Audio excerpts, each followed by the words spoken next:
4 million people ride motorcycles in the U.S. They come in all shapes, sizes, and ages.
To some people, a motorcycle is work,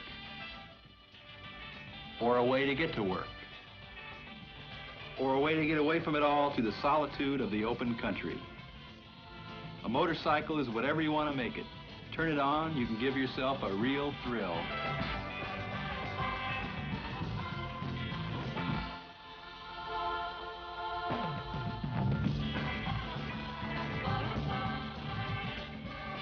A motorcycle is easy to ride, except the first time you try, your next-door neighbor, who probably doesn't know himself, is giving you the hot tips.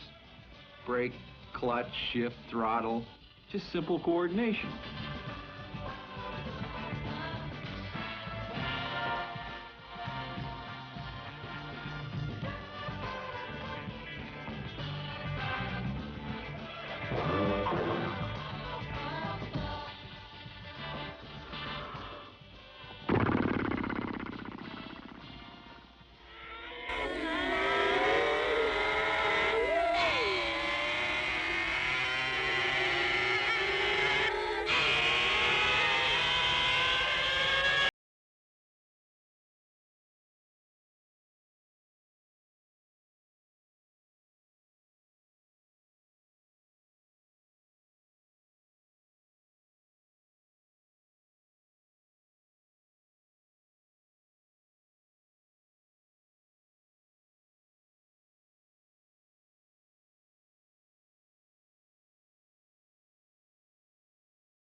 A group of businessmen during the rush hour. The young man with a garment bag over his shoulder is Mert Lawwill, 29 years old, 5'6", 143 pounds.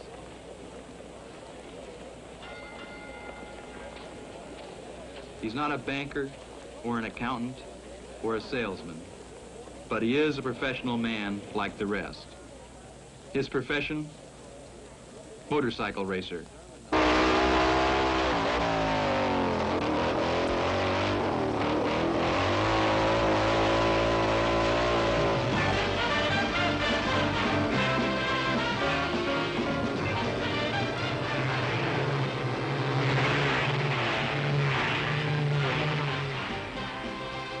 Mert makes his living in one of the most dangerous sports in which man participates. His skill on the racetrack has earned him the right to carry the American Motorcycle Association #1 professional plate. He won it by competing in a series of 27 national championship races and scoring the highest number of points during the season.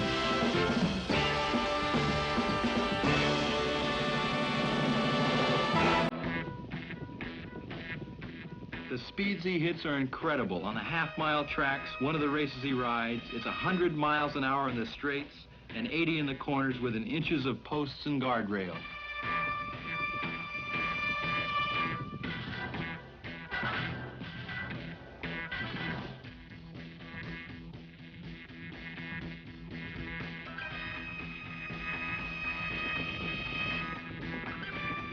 He rides within inches of other riders he literally has to trust with his life.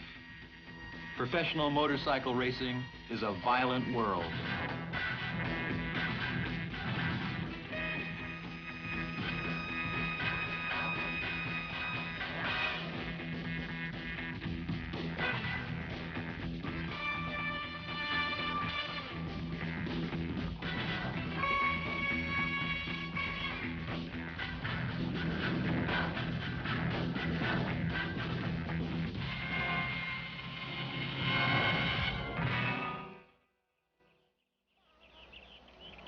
Mert Lawwill is a gentle man in a violent world.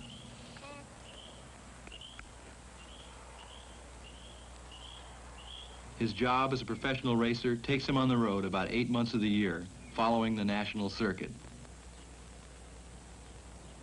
He leaves his family and home in the suburb of San Francisco called Tiburon to compete for another season in 27 national championship races across the United States.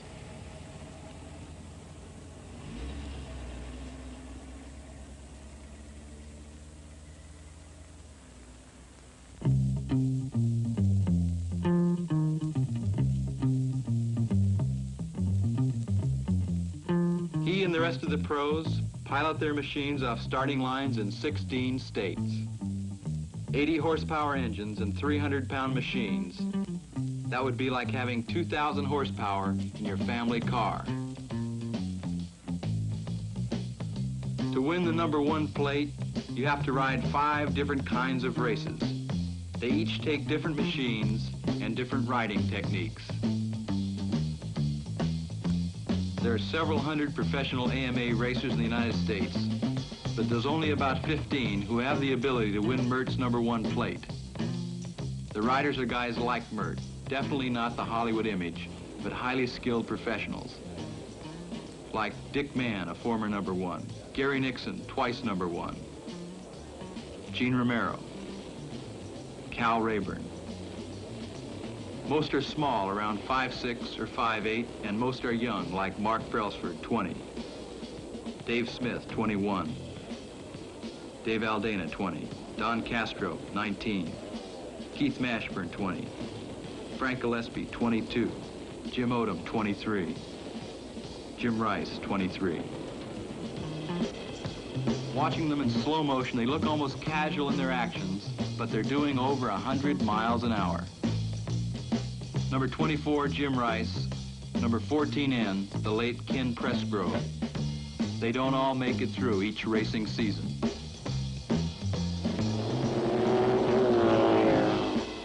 There are only a handful of people in the world who have the courage and skill to ride a motorcycle like Mert and these professionals. Even with their skill, they get into trouble. The best thing to do to avoid a bad crash is to purposely lay the bike down like John Hately is doing at 80 miles an hour, keeping his cool and checking traffic behind him. In car racing, you can make some small mistakes like spinning out. In motorcycle racing, there's no such thing as a small mistake. Even laying it down hurts, leathers and all. Most riders can expect to lay it down several times a season. Some of them are involved in some unbelievable crashes. To win or keep #1, you have to compete in different types of races. One is road racing, riding very special, highly tuned machines with fairings to cut the wind. Chin on a foam tank pad with very precise methods of throttle, clutch, and brake.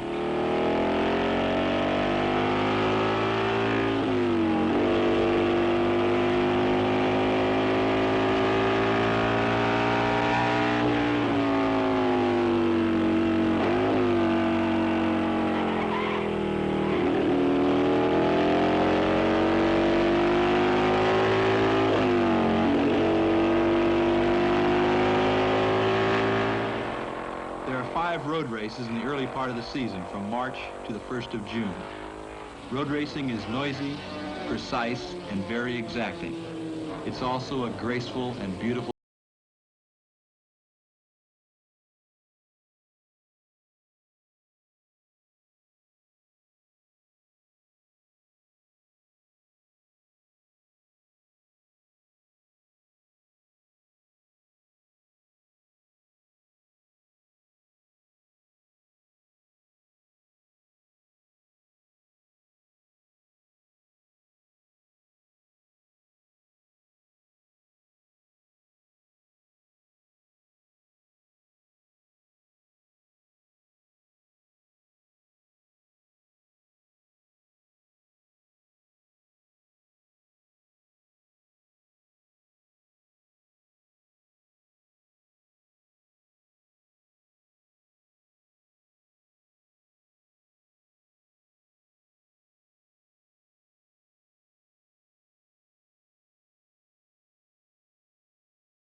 Of the 5 road races they ride, Daytona Beach, Florida is the Big Daddy, with 30-degree bank turns and blinding speed.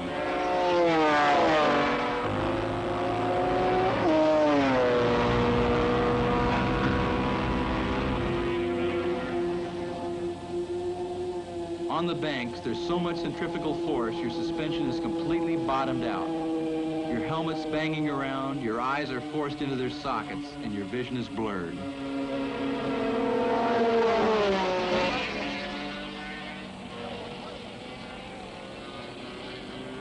When you're watching from the stands, it's hard to believe that coming off the banks, they're hitting 160 miles an hour. Beauty to it, and it's also very dangerous. This is the mile, the most incredible of all dirt track racing. On the straight, Mert hits 130 miles an hour and around 100 sliding the corners. Mert's teammate and kind of protege, Mark Brailsford, number 87. Mark is spectacular on the mile.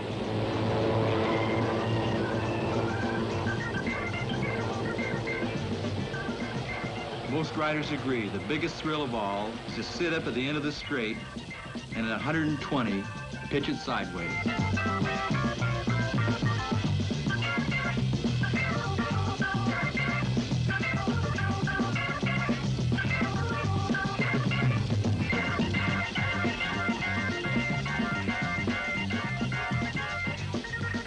Mark laid out, feet up, out of the turn, 100, 110, 120, and back down the straight, tucked in to reduce the wind resistance.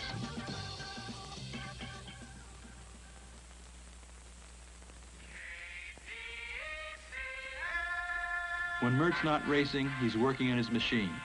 After each race, the engine is torn down and inspected piece by piece.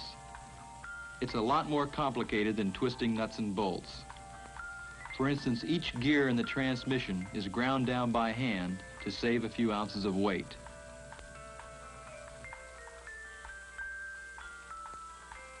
If he can get a fraction of an ounce off this cam follower, he can pick up a few extra RPMs, and that's an edge over the others.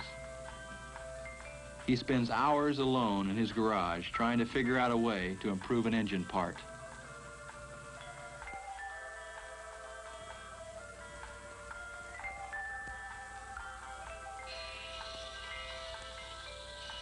Only another professional racer who maintains his own equipment, like Mert, can really appreciate the work involved.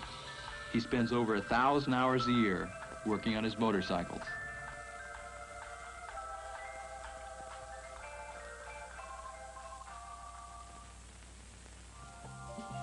It's off to Columbus, Ohio, one of 10 cross-country trips Mert makes during the 8-month racing season. He drives his van over 70,000 miles a year traveling with his friend and helper, Jack Dunn. They don't stay in motels, but drive 24 hours a day, stopping only to eat and refuel. Mert is totally dedicated to his profession. He works at it 7 days a week. He doesn't have time for many outside interests. Motorcycle racing is his life. He grossed about $50,000 the year before, ended up with about $20,000 after expenses. That's good money, but not what it should be for the skill, knowledge, and dedication he has, let alone the risks. For most people, San Francisco to Columbus, Ohio would be 4 days. For Mert and Jack, 27 hours non-stop. They don't arrive a day early and relax. The pit gates open at 8:30. They arrive at 8:30.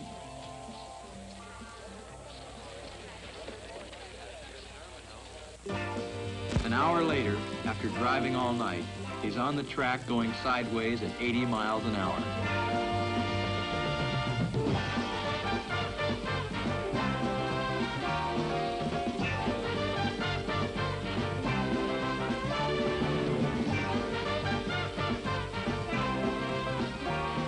Before each race, there's about an hour of practice.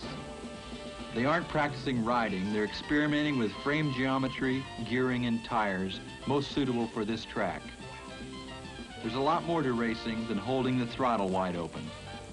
Tires alone are an exact science to them, with different rubber compounds and different tread designs. Even a pound or two difference in air pressure makes a difference in handling. Before each race, they cut their tires with razor blades for added traction. Each rider has special cuts, and they change from hour to hour, depending on the condition of the dirt. There are many things to attend to before a race, like taping on these clear plastic strips called tear-offs. Some riders stack up 5 or 6 and rip them off one by one as the flying dirt sticks and obscures their vision. It's got to be a real thrill just to reach up and find that tab at 100 miles an hour.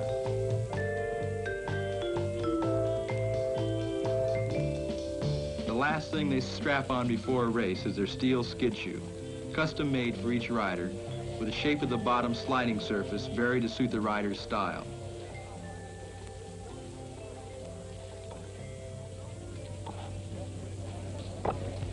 The 20-lap half mile in Columbus, Ohio. Mert had won the race 2 years in a row.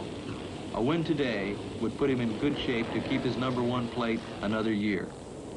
A $6,000 purse and 60 points. Mert wanted both. On the starting line, watching for a flicker of movement from the flagman, he's like a gunfighter.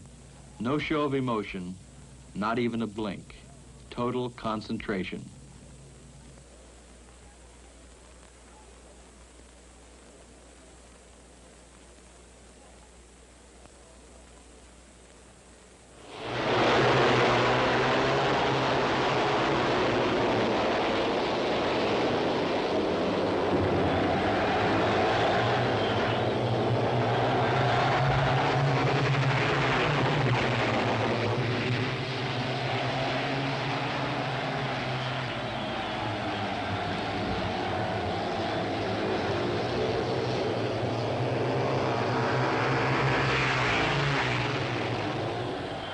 Mert was riding beautifully, stretching out his lead. He'd done everything right.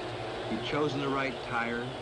He picked up those extra few RPMs by grinding down his cam follower. His machine was perfectly set up, and he was riding like the national champ he is.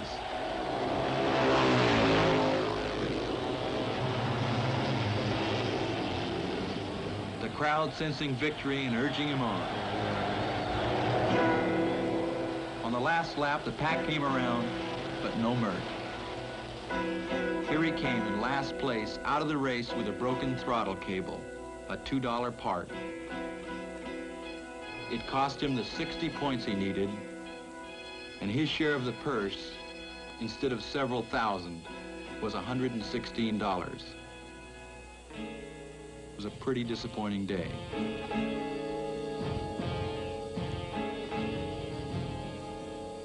It would be tough with the races left to earn enough points to keep number 1. By Monday, Mert was back on the road heading for more races and hitting the gourmet restaurants along the way. You may survive the race, but not the restaurant.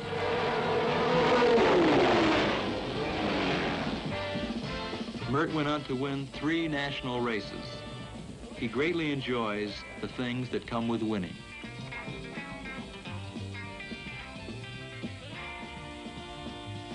What followed him through the season was an unbelievable string of bad luck. He broke down in nearly half the championship races. Often little things like a throttle cable or an electrical short or a tire tread coming off. Here at Terre Haute, Indiana, with a half a lap lead, Jack Dunn just knew something would happen. And it did. Mert pulling off with a broken crankshaft.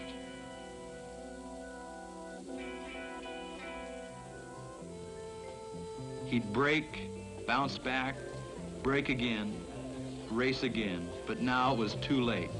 With the races left to run, there was no way Mert could earn enough points to regain his number 1 plate.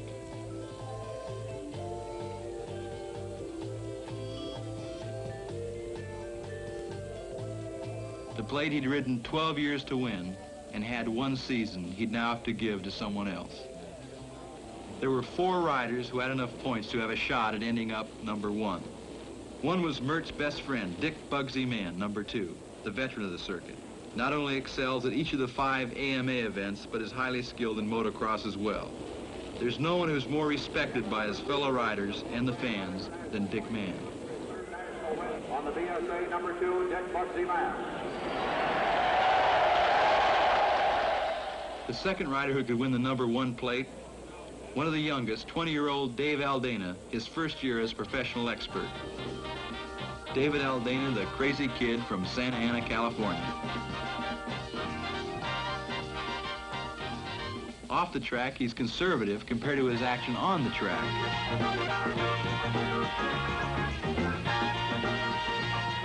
He crashed 15 times during the year at speeds up to 120 miles an hour and was never hurt. David said you never know how fast you can go until you fall down. If he didn't crash, he often won. The third rider in contention was Gene Romero. Gene's nickname is Burrito. He's the most flamboyant of all the professional racers, but is very serious about his racing, particularly late in the season when he wanted the points for number 1.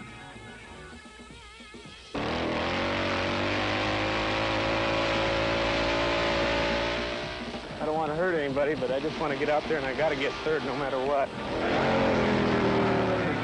Boy, it's going to be either one. I got to get third or come and visit me at the hospital. I dig carnations, man. The fourth and final rider who could be number 1 was Jim Rice. Jim, the winningest rider on the circuit, had taken the checkered flag 6 times, as many times as anyone ever had in a season.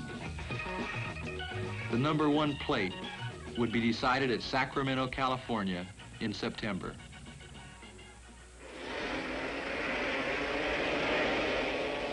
Quite different from the national circuit is the on any Sunday world of motocross.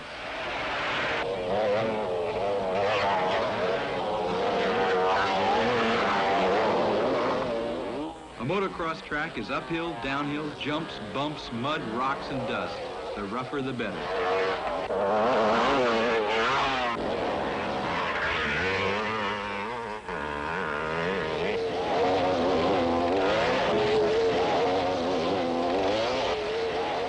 Competition is still the name of the game. It doesn't matter whether you're battling for first or 31st, it's just as fierce.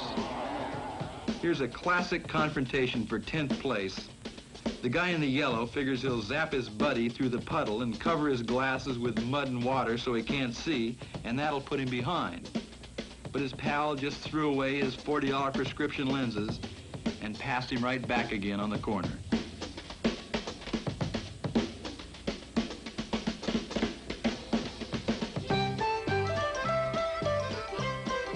When some riders start getting behind, they panic and try a shortcut through the giggle weeds.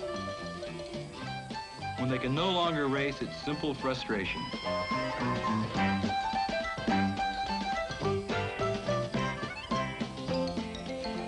Getting your bike stuck in the mud is bad enough. Getting your body stuck in the mud is the worst.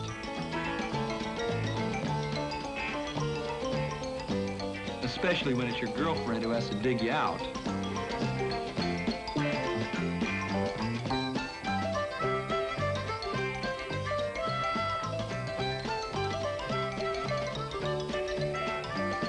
Everyone makes mistakes riding motocross, even world champion Ben Ahlberg here, going over the handlebars. Somehow when Ahlberg gets off, he does it with a certain style and grace. Everyone crashes now and then, but not often with style and grace. More often, the classic Flying W.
Missing a turn and going off the course is a common error.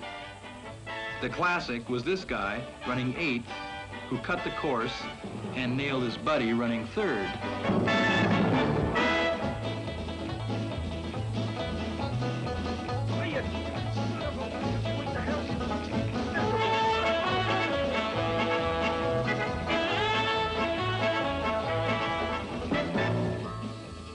You wonder how they get into the positions they do. The one kid was laughing so hard he got stomach cramps.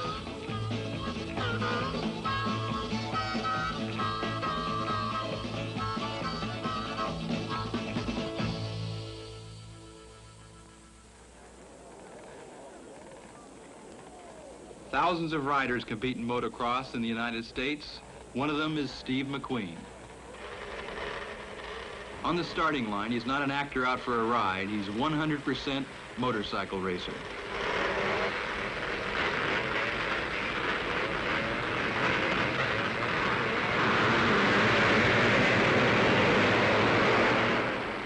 There's no one with a more competitive instinct. When he gets on his race face, the world could be falling down around him, but all he sees is the track.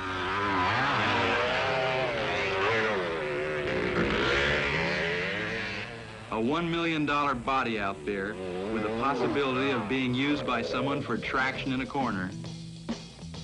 If the movie studio moguls realized what he was doing on a Sunday afternoon, they'd have a coronary.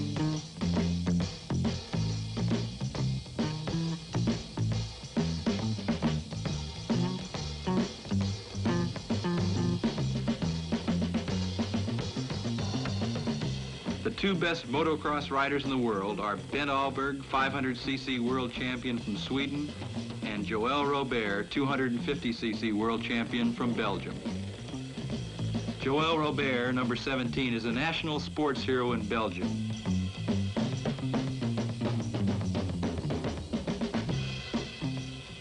Motocross races in Europe sometimes draw crowds of over 100,000 people.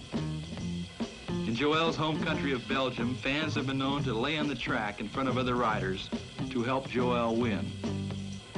Except he doesn't need any help.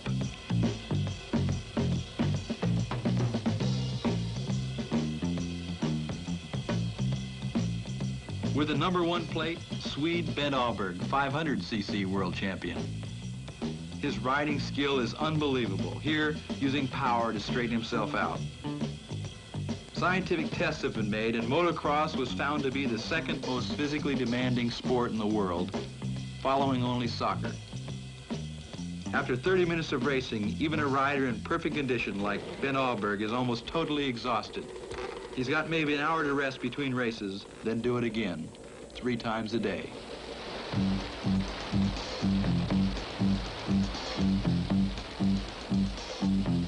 Motocross races run in all kinds of weather.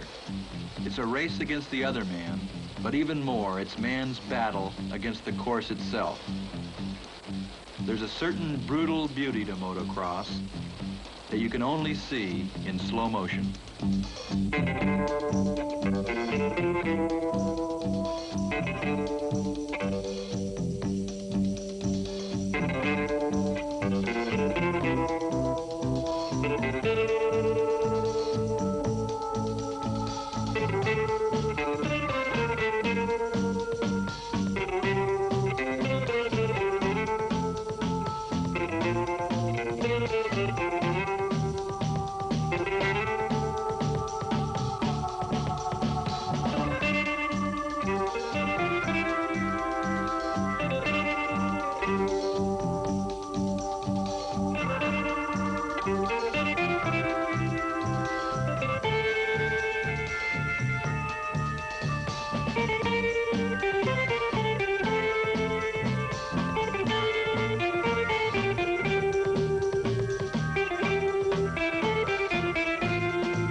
The classic example of the Sunday competitor who rides for fun with his usual ear-to-ear grin is Malcolm Smith. The only thing different between Malcolm and the rest of the Sunday competitors is Malcolm rides a greater variety of events, something different almost every Sunday. He seems to enjoy it more than anyone, and he's also the best.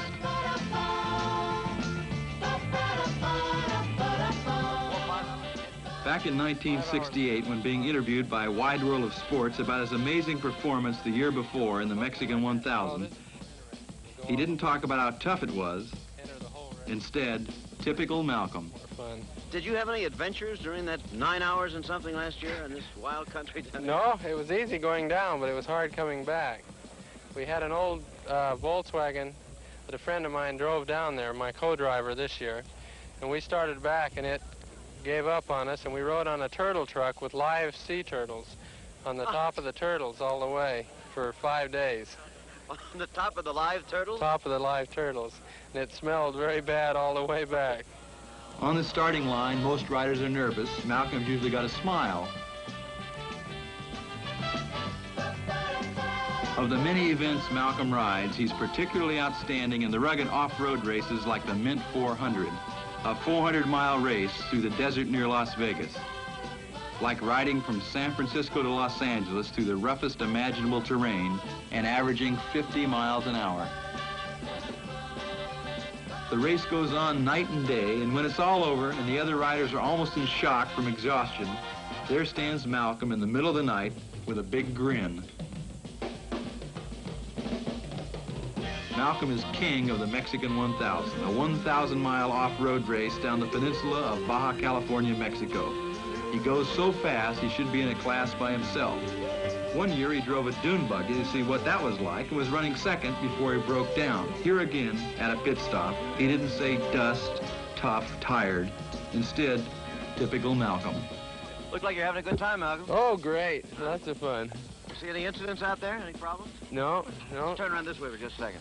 Only one I ever see is Larry Berquist.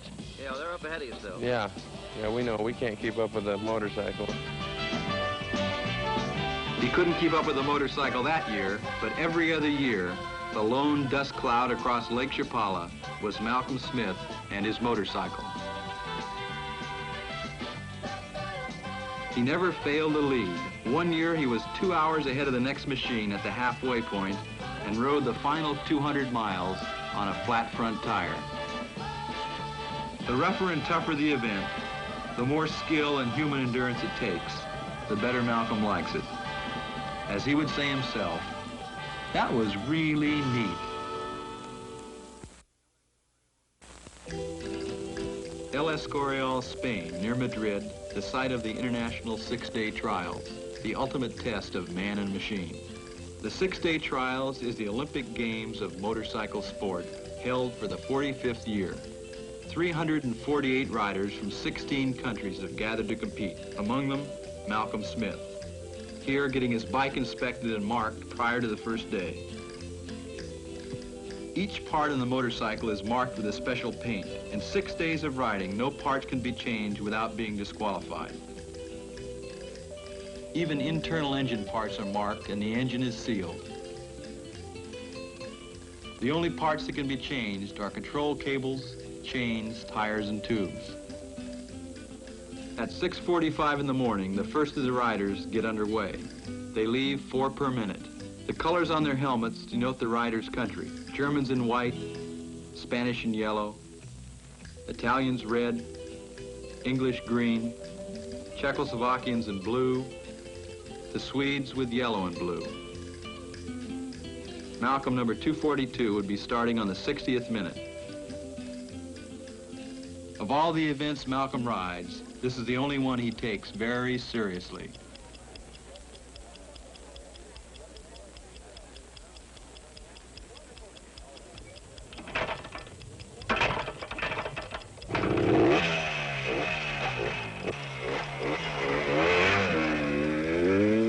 There's no prize money involved. The top prize for an individual rider is a gold medal. Off goes Malcolm and 348 others through the countryside of Spain, the beginning of a grueling adventure.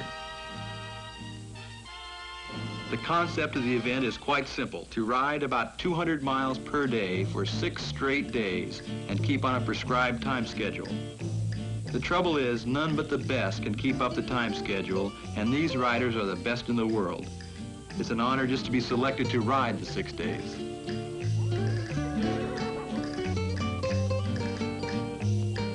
You go through a series of checkpoints each day. You can get there early, but you can't clock through until your prescribed minute. You lose 1 mark for each minute you're late to any checkpoint. In all, there are 65 time checks. If you're only 1 minute late to any one of these, you lose a mark. To win a gold medal, you can't lose a single mark in 6 days of riding. It's hard to appreciate the difficulty of the 6 days without being there. It's hard to realize just how long 6 days on a motorcycle really is. The best riders are usually the Europeans. Most are paid a salary year-round to ride. A gold medal at the 6-day trials sells a lot of motorcycles in Europe. Malcolm isn't paid. In fact, he pays all his own expenses just to go over there and compete. During the competition, the temperatures range from 80 degrees to 20 degrees. They went from 2,000 feet to over 8,000 feet, riding in the clouds in the mountains of Spain. Of the 1,200 miles the event covers, about 800 of it is trails like this. It may last for 40 miles. On the foot-peg maneuvering like 6 days on a bongo board. The speed average, 24 miles an hour, but very few can keep it up. All work in the machine must be done by the contestant himself with no outside help. The bikes are locked up except during the time you're riding against the clock. The only time to make repairs or adjustments is if you can get ahead of schedule and stop to do it. If you can't change a tire in 4 minutes, you're not competitive in the 6-day trials. The only tools you can use for anything are what you carry with you. If anyone hands you a tool or helps you in any way, you're disqualified. If you keep your bike together, change tires fast enough, keep on time, and lose no marks, you still haven't won a gold medal. You have to compete in a series of special tests at the end of each day's riding. One is this 200-meter acceleration test. Clock top speed at the end earns needed bonus points. Except there's a sound meter in that tent, and if you make too much noise going by, bonus points are subtracted instead of added.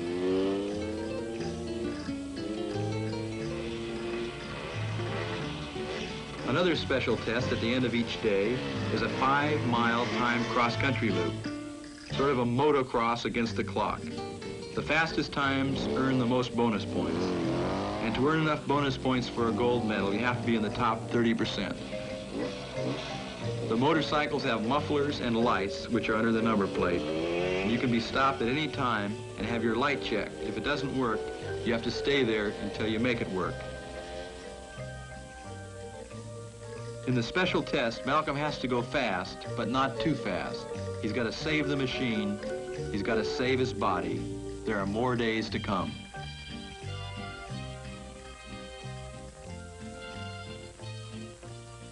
Day after day, Malcolm left in the morning chill from El Escorial, stiff and sore, but on time.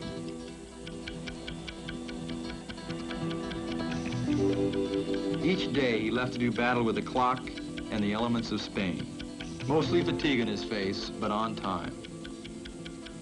The 6 days, more than any event, tests a man's all-around ability, his riding, his endurance, mechanical skill, and his ability to think clearly when tremendously fatigued. If you do everything right, don't make one mistake in 6 days, you win this gold medal. Malcolm won one in Poland, he won one in Germany, and he won this one in El Escorial, Spain.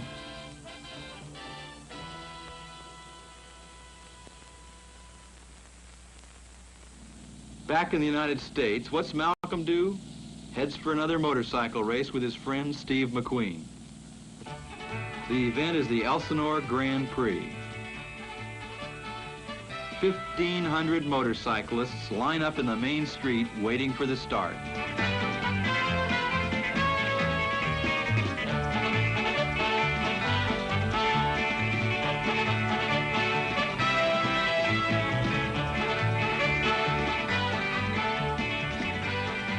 "1,500 riders and 50,000 spectators fill the little town.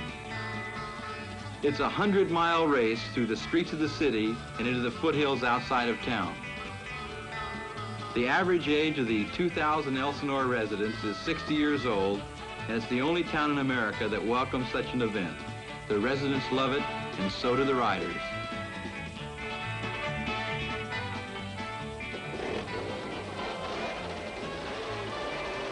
Malcolm will be starting in the second row, Steve starting in the fourth row. Held back by a rope, riders leave at 10-second intervals, 10 abreast. It was supposed to be 10-second intervals, but it got a lot shorter than that. You could tell the most eager riders by the rope burns on their neck.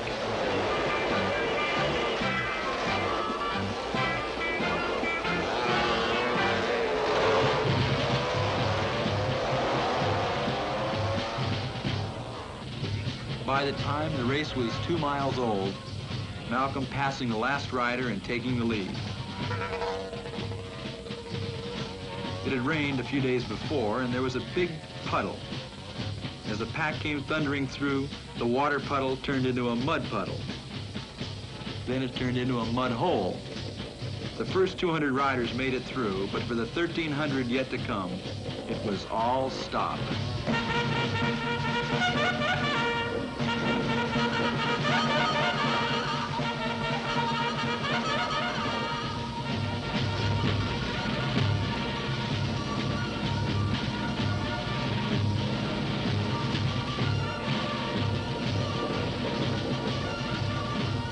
There's no money involved in the race, a trophy for the winner. In fact, they pay a $15 entry fee for the honor of riding. While they were getting out of the mud hole, Malcolm had opened up a commanding lead.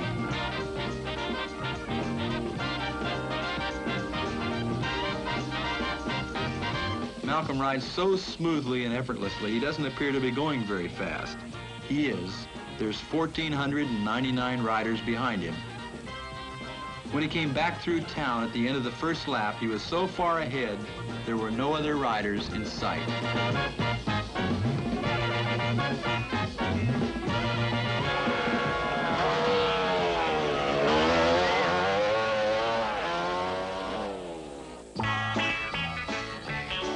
With the rest of the riders thundering through town, it was sport for the spectators to see if they could get across the street before they got run over by a motorcycle.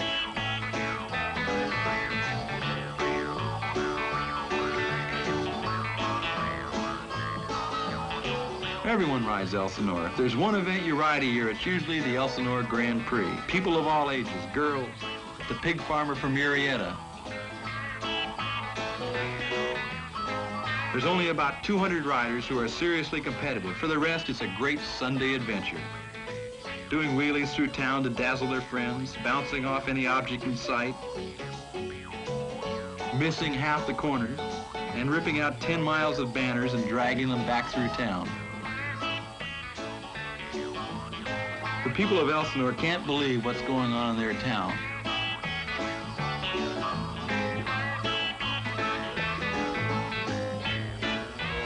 They pull a chair up in their front yard and have a grandstand seat.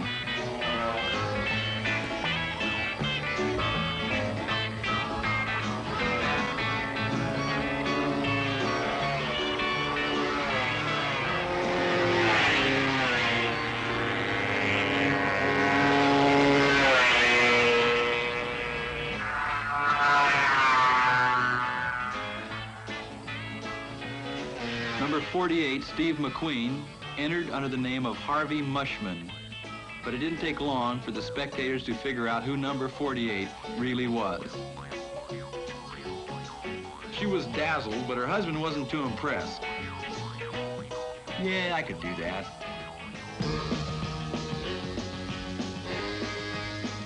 Steve really earned the respect of his fellow riders. Some of them didn't realize what a good rider he really is. His car racing experience gives him the ability to pick the perfect line through the corners.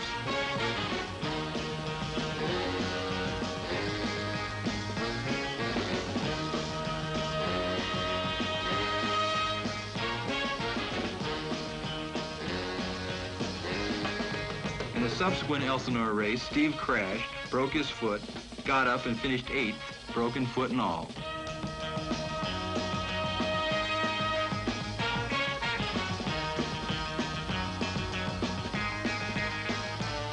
It was Malcolm Smith's day. When Malcolm passes you, it's a mistake to try and stay with him.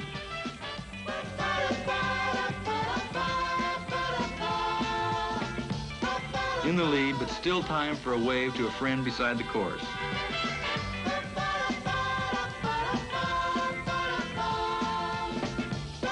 Malcolm's got an uncanny sense for doing the right thing. Here, swerving off the course through a hole in the barbed wire fence and around the now cleaned out mud hole.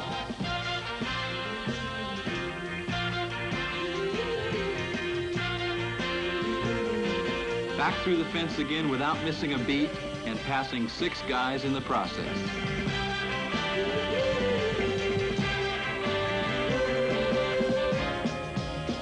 What's the guy who rides motorcycles every Sunday do for a living? Malcolm owns a motorcycle shop.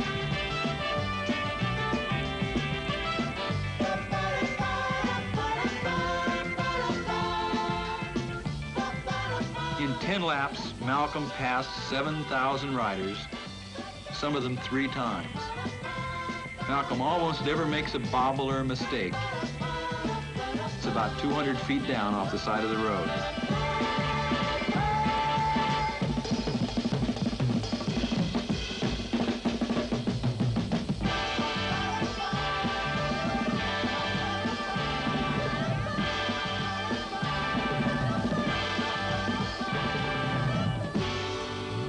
When it was all over, it was Malcolm Smith. There he stood in the pits with his ear-to-ear grin. He didn't even look tired.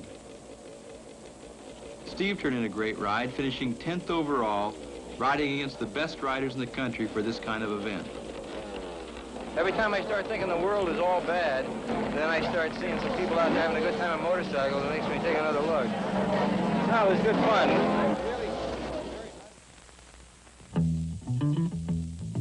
There are a lot of things that are good fun on a motorcycle, like sidecar racing, so specialized that only about 200 people do it in the United States. The passenger is called the monkey. He's usually flat on one side.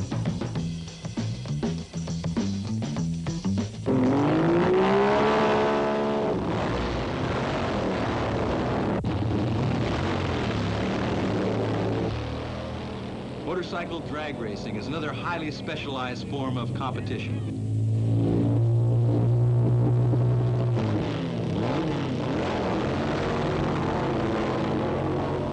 They hit speeds of 160 miles an hour in the quarter mile.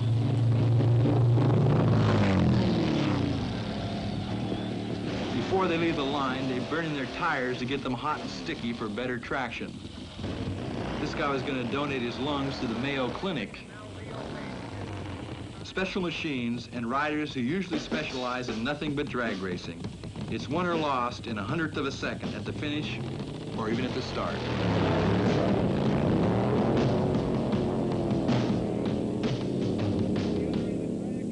Probably the least number of people in all of motorcycle sport race their motorcycles on ice.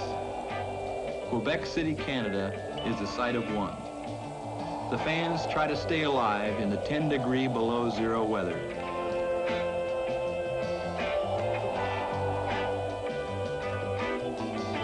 The riders wear leather masks to keep their faces from freezing and protect them from cuts from flying ice off the track. 2-inch spikes in the tires for traction on the ice. Before a race, they have to be wondering. It would be like getting run over by a buzzsaw.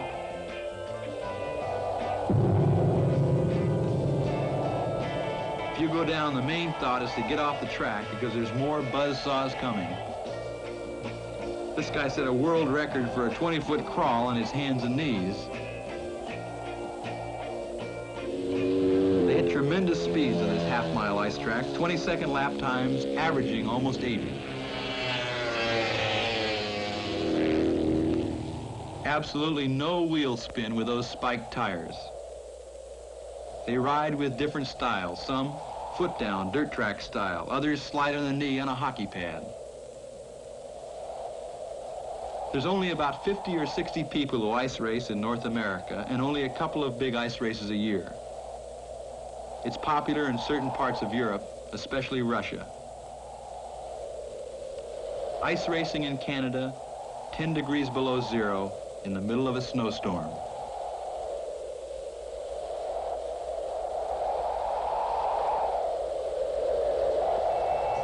From 10 degrees below to 115 degrees above at the Bonneville Salt Flats in Utah, where once again men on motorcycles compete, trying to set speed records.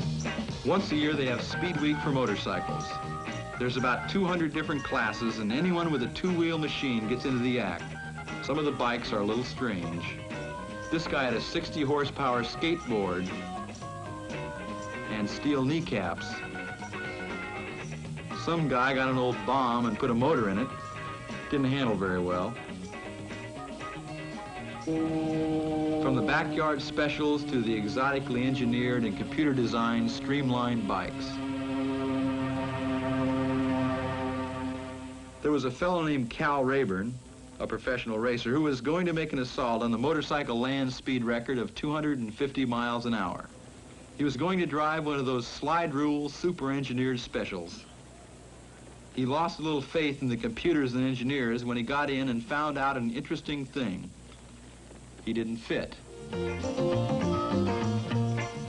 I think Cal was beginning to have some second thoughts. He kept saying, "You guys are nuts." They said his helmet visor must be too big, so they sawed it off. That way it wouldn't dig into his chest. It didn't dig into his chest, but his chin still did. In this position, he was supposed to try and go faster than anyone ever had with a motorcycle, over 250 miles an hour. Once the lid was in place, he found out interesting point number 2. He couldn't see out. His feet were too big and blocked his view out the front window, and his knee blocked his view out the side. So all he had to do was peer out the side window over his knee and follow this black line painted on the salt at anything over 250. Late in the afternoon, they launched him, and he found out interesting point number 3. It didn't handle very well at 6 miles an hour.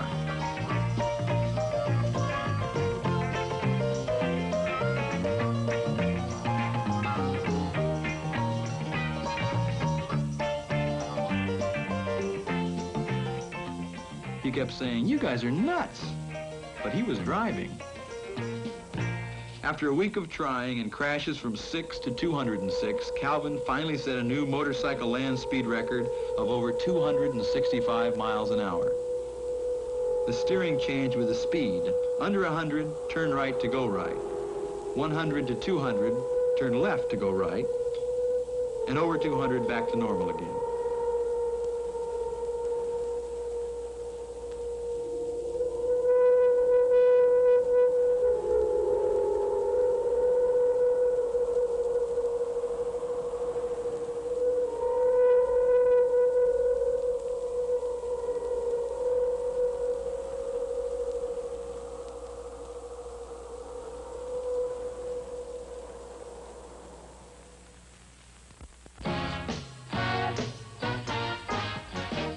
The mile track at Sacramento, California.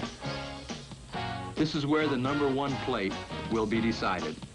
A $12,000 purse, but more important to Dick Mann, Dave Aldana, Gene Romero, and Jim Rice, 101 points. Enough to make any of them number 1. All the riders were there, but the pressure was on the 4. If Dave Aldana won, it would be the first time a first-year expert ever had. Romero was not his usual laughing self. Jim Rice was off alone, walking the track. Dick Mann arrived. He'd broken his leg in a race only 3 weeks before, and no one expected him to compete. But he'd sawed off his cast and was going to try. He jammed his swollen leg into his boot and steel shoe, went out on the track, and won his heat race.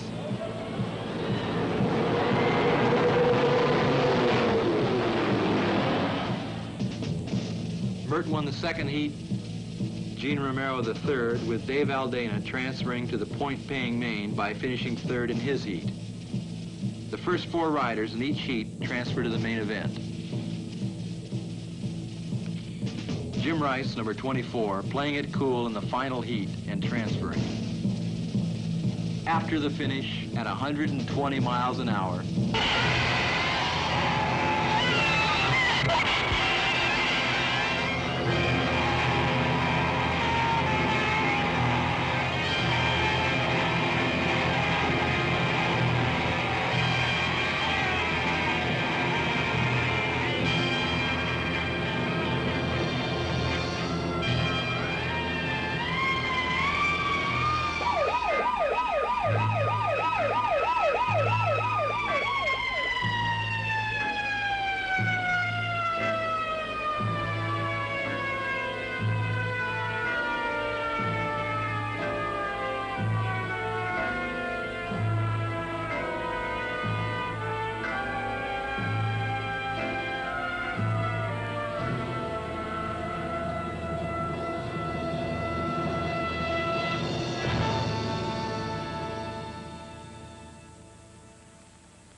an hour later, they lined up for the main event.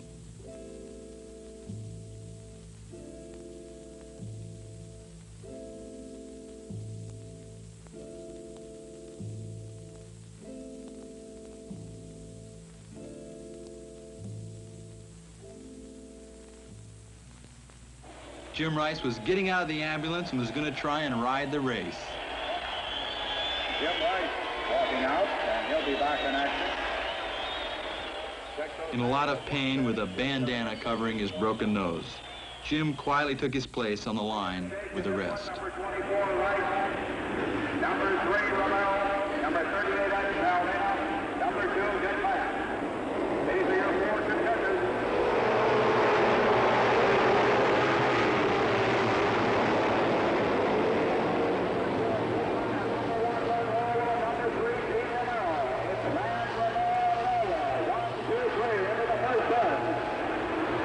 Down the back chute at 125 miles an hour. 13 points out of the national point lead. He started on the floor. Jim Rice deflated his gun. There's the water down. It was Dave Aldana. The race was black flag. Aldana's bike was completely totaled, but David, as he had all year, walked away unhurt. But he also walked away from any chance of being number 1. No way he could break the 3-minute restart rule.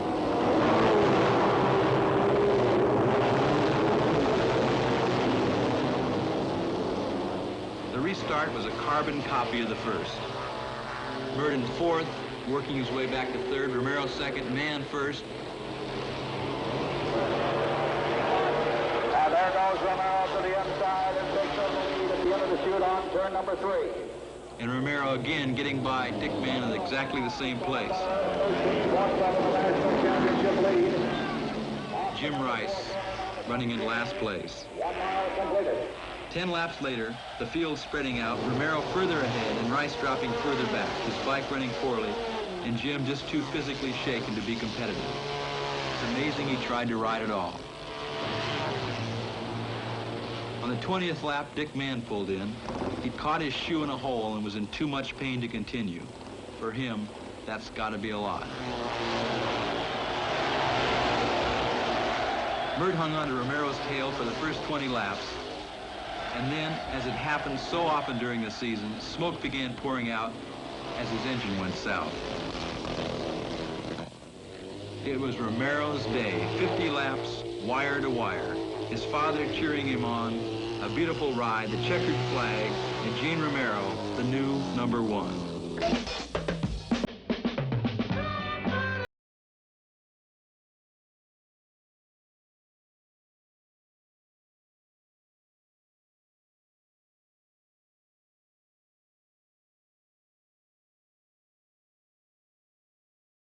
Happiness for Gene. For Rice, Aldana, and Mann, it was a very disappointing day.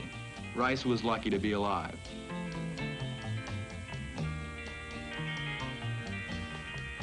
What kind of men are these that take tremendous chances, that saw off a cast and ride with a broken leg, and say it'll be okay, I'm a fast healer?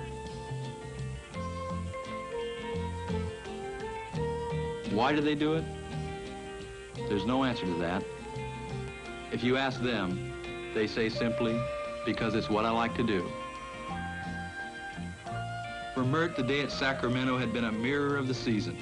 With as much bad luck as Mert had had during the year, he still finished with enough points to be the number 6th ranked rider in the national point standings.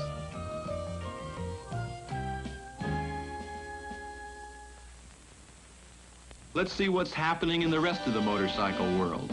It's Sunday, and we're about 20 miles from Salt Lake City, Utah. There's a hill there called Widowmaker. It's 600 feet high, and the angle up the face is 89%, roughly 45 degrees.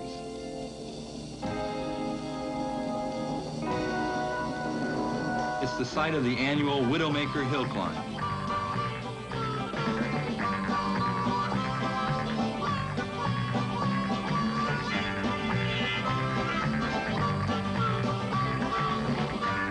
No one's ever made it over the top, and they've been trying for 7 years. Riders come from all over the country to compete in yet another highly specialized form of motorcycle competition. As I said, no one's ever made the top, but they give it a hell of a try.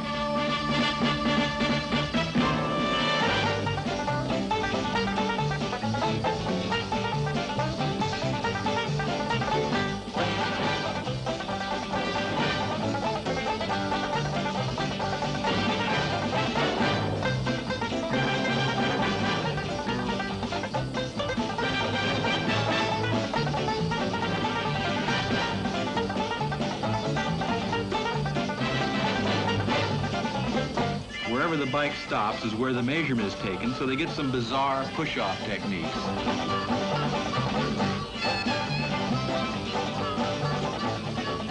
This guy nearly nailed a couple of spectators and lost 12 feet in the process.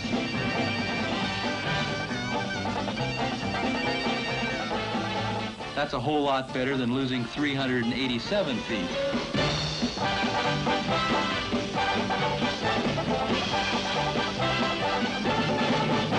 Some of the bikes have a lot of character. The hill climbers themselves are, safe to say, characters.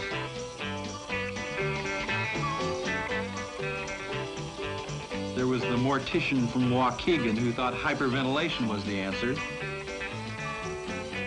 It got him up the hill, 15 feet. The classic guy that day was old Hawkeye Hillbilly. He spent considerable time mentally psyching himself up for the hill.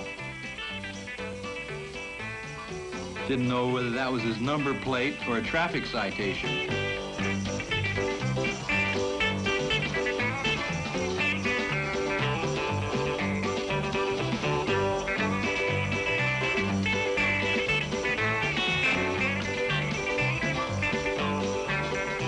On the hill, old Hawkeye the bouncer turned in a great run.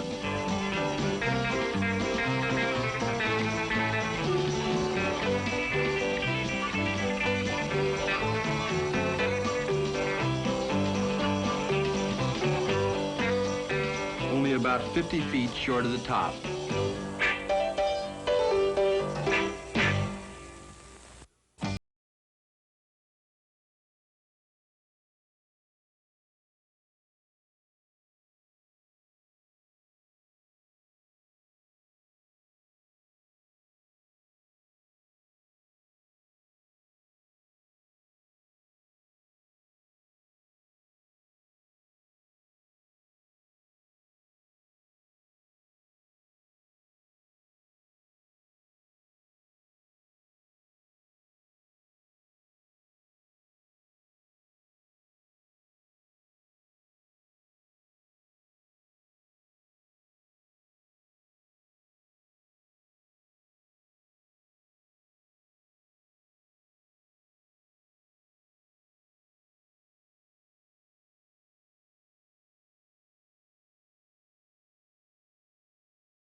On the tank, Mike Gibbon made the first tire mark on the top of Widowmaker. After 7 years, it had been done.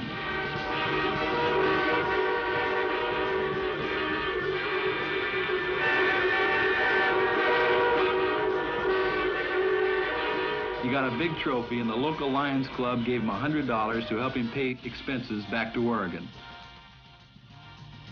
It had been quite a day. Widowmaker had at last been conquered.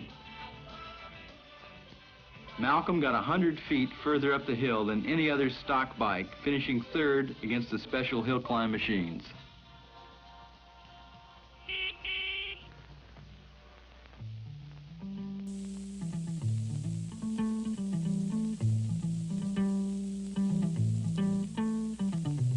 This fellow's a trials rider, the magicians of the motorcycle world. Good trials riders can do wheelies like this for miles, around corners, everywhere, just bopping along, watching the scenery. Trials riders are the violin players of the motorcycle world, tremendously skilled at what they do. The kid couldn't believe it. There was nobody to tell. In riding trials events, all you have to do is get through a difficult section of terrain without putting your foot down. A good trials rider's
Quite a different breed from the trials riders are the desert racers, unique to the Southwest, particularly Southern California.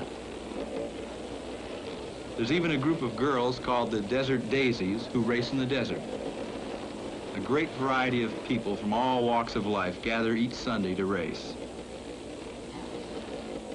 Number 1 plate holder in the desert, Whitey Martino. When they line up for the start, it's quite a sight.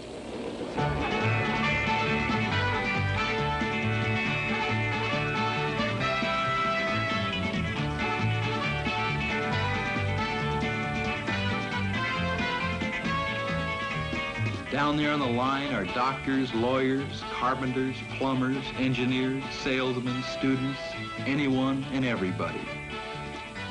1,000 riders ready to race a hare and hound over 100 miles of desert terrain, 50 miles from the nearest town.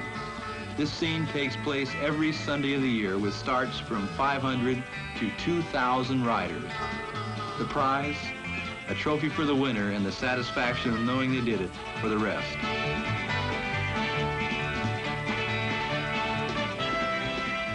They head first to a smoke bomb about 5 miles from the start. At 10 a.m., the banner drops.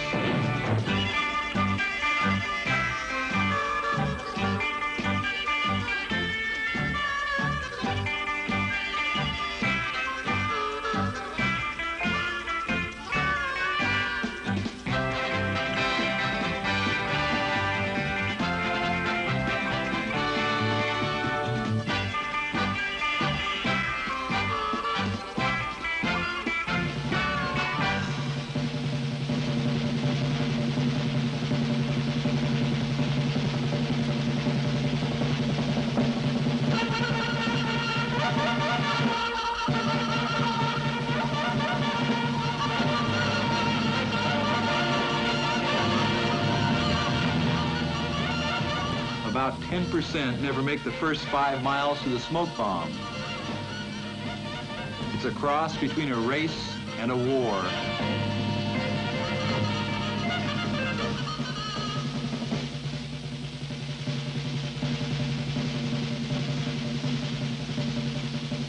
They raise a cloud of dust that settles 3 weeks later on London. Once to the smoke bomb, they start to thin out, following a trail marked with ribbon and line. No one's allowed to ride the course first, so it's all new terrain to them. 3 stripes of lime across the trail mean a dangerous spot ahead. To the experienced desert rider, mounds of dirt mean danger too, because the mounds had to come out of something like a mine shaft or a ditch or a hole. You can tell when someone found one by the way they disappear so quickly.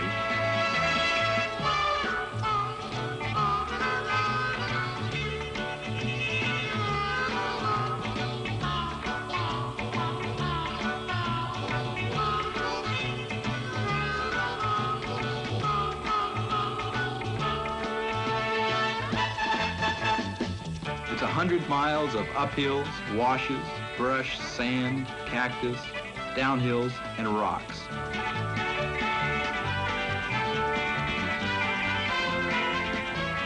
A struggle just to get through.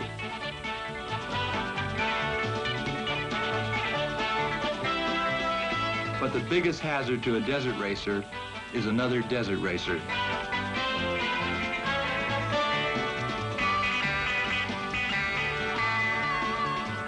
In the spring, the B-29 bugs come out. Then hitting one is like running into a medicine ball.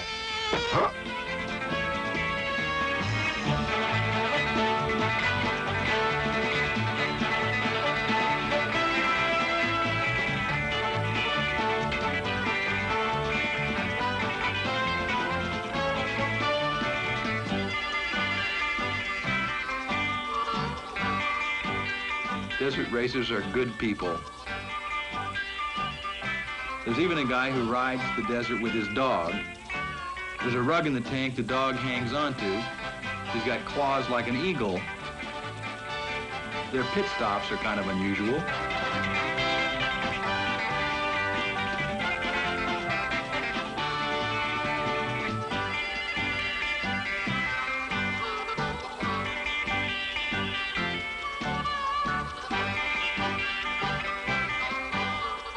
Some of the hairiest racing is in the pits. The best riders can invariably be found way in front of the dust and really hauling.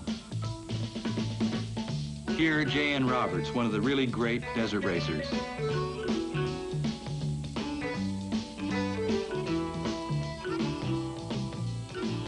Steve McQueen, riding here, still rides an occasional desert race, although he prefers motocross now. A few years back, he rode every Sunday and was ranked the 11th amateur rider.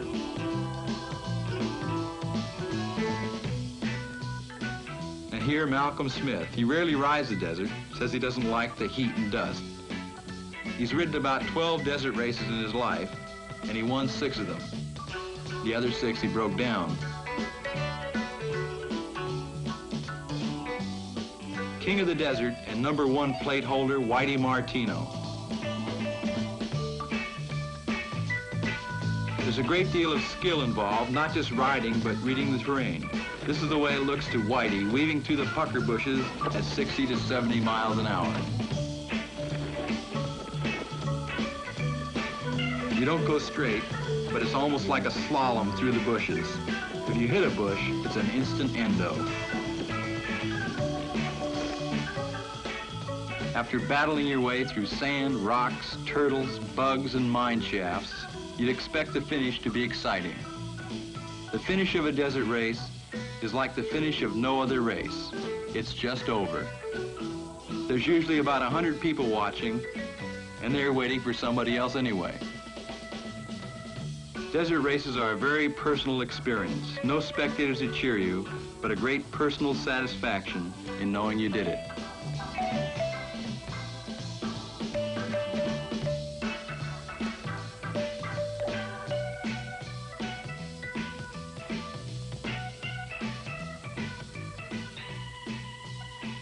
If 1,000 start, there's usually about 300 or 400 that finish. The rest are strewn out over 100 miles of desert and are picked up by a crew that sweeps the course. But there's always someone who gets off the course, gets lost, and breaks a chain or something. He has no idea where he is, and neither does anyone else.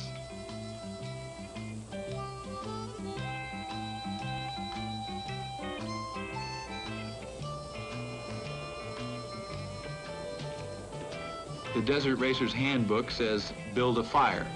The rescue squad will see the smoke and come and pick you up.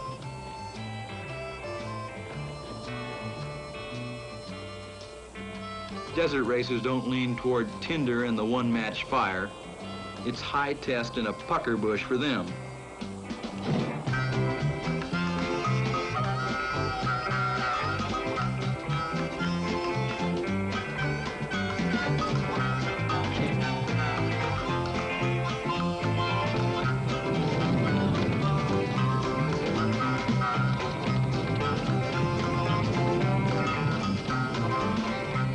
The nearest water is in the radiator of his truck, but he doesn't have any idea where his truck is.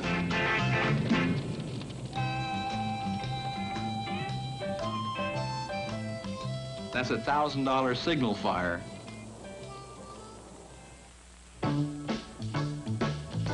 Probably the most fun in all of motorcycling is to load your bike in a pickup truck and head out into the country.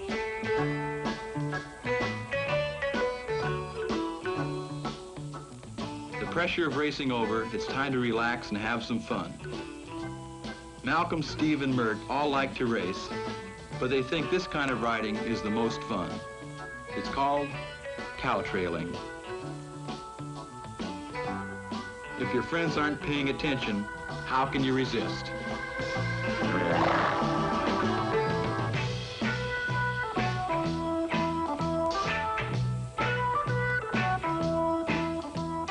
Steve could have picked better people to fool with than Mert Lawwell and Malcolm Smith.